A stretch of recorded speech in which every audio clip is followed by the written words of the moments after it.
You having a hard time climbing up this? Come on, you can do it.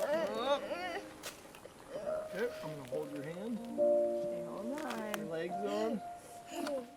My name is Simon Weaver, and this is my wife, Katie Weaver. We are living in southern Washington State near the Oregon town of Hood River, and we live here with our two daughters, Vivian, who's 4, and Lucy, who is just shy of 11 months. I was outside working in the garden, and Vivian was out with me, working around me, playing with her toys, and I saw her reach up and hold the back of her head and say, "Papa, my head hurts." She had said that her head hurt several times over the preceding 2 weeks. We got to OHSU and met with our pediatric neuro-oncologist who explained what it was, and that was the first time I'd ever heard of diffuse intrinsic pontine glioma. And she, in a very direct way, explained how bad of a prognosis that is. And I remember sitting in that room, and Simon, I think, kind of already had that understanding after seeing the MRI.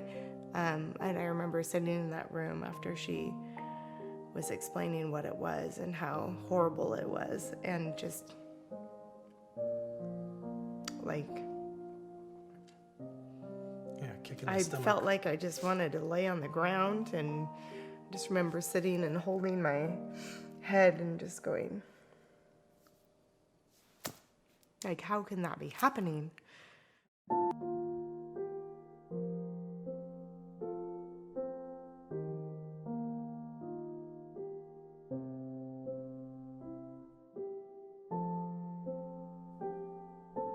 We recognized very early on that Vivian was not facing this in isolation, but that there were other people going through exactly the same thing.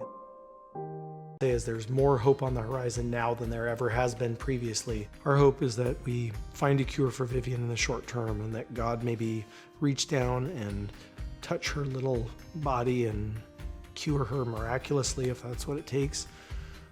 But if not, we'll continue to contribute to the Defeat DIPG community and try to fund necessary research that would push us closer and closer to finding a cure for all the other kids that suffer from this condition.